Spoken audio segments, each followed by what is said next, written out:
Alex Salmond has insisted Nicola Sturgeon will be forced to work with him on an accelerated blueprint to break up Britain if he is returned to office. The Labour Party leader claimed separation talks should start within days of next month's Holyrood election and voters would expect their professional relationship to resume. Opponents condemned the nightmare prospect of the former SNP colleagues reaching a deal on his grotesque demands as Scotland battles back from the coronavirus pandemic. Scottish Tory leader Douglas Ross warned the reckless nationalist obsession had again been exposed. It came after Mr. Salmond took a fresh swipe at the First Minister's 11-point roadmap to stage a second referendum in the first half of a new parliamentary term. The pair have not spoken since mid-2018, when they fell out over the Scottish government's unlawful handling of sexual harassment complaints against him. Mr. Salmond was also cleared of 13 counts of sexual assault at the High Court last year but did admit inappropriate conduct. Ms. Sturgeon last week said she had categorically ruled out working with him following his sensational bid to return to frontline politics.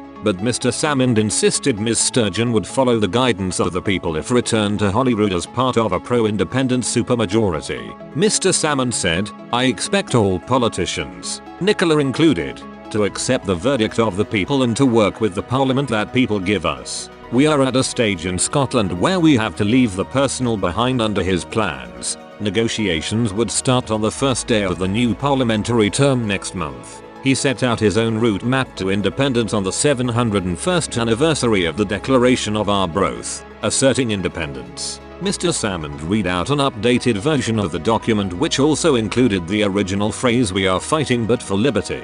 He also claimed a rerun of the 2014 poll may not be needed to achieve his goal. Mr. Salmond said a supermajority of nationalists MSPs would issue a clear and unmistakable instruction to Ms. Sturgeon's government to open immediate talks with Whitehall on secession.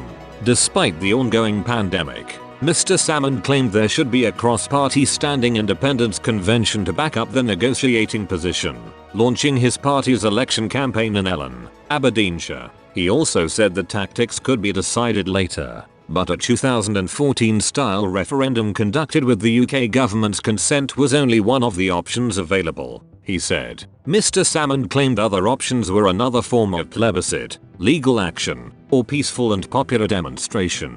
Boris Johnson has ruled out transferring power to Holyrood to hold a second referendum while he is in office, but Mr. Salmond claimed the Prime Minister's resistance would crumble if enough separatist MSPs were returned. SNP plans published earlier this year say the party will push ahead with arranging a vote regardless of Mr. Johnson's veto, and force the UK government to challenge its legality in court. But in a swipe at the strategy, Mr. Salmond said it may have 10 points too many and argued the SNP should not pigeonhole itself to a referendum, refusing to be drawn on the process that would be used to leave the UK. Mr. Salmond said, "The tactics will inevitably evolve with the negotiations, but the strategy is to make the achievement of independence a real and overriding priority."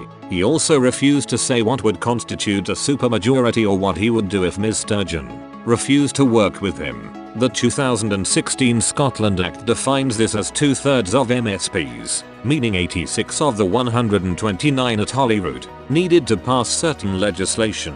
However, Mr. Salmond said, "That is not the definition of supermajority that we are using." A bombshell poll of the weekend put ALBA on course for 6% of the vote share, which would give them 6 MSPs, with the SNP on course for 65 seats and the Greens 8. This would mean 79 separatist MSPs, but Mr. Salmond said he believed as many as 90 could be returned to Holyrood, putting Mr. Johnson in a fundamentally weaker position. Responding to criticism that his plan was reckless and grotesque while the country battles COVID, Mr. Salmond claimed he was bringing forward ideas to deal with the economic tsunami. But Conservative leader Mr. Ross said, "Senior SNP figures have said a referendum could take place this year, while Salmond suggests the process should begin immediately after the election."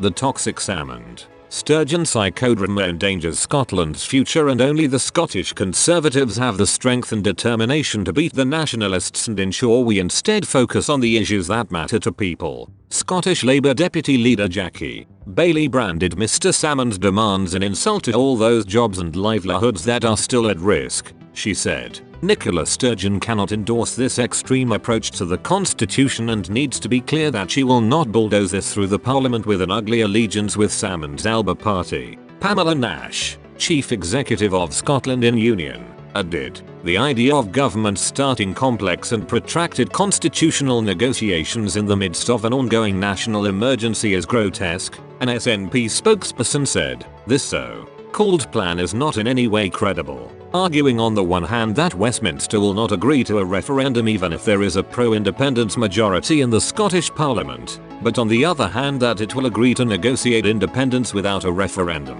Doesn't pass even the most basic credibility test. This kind of nonsense will only make winning independence harder.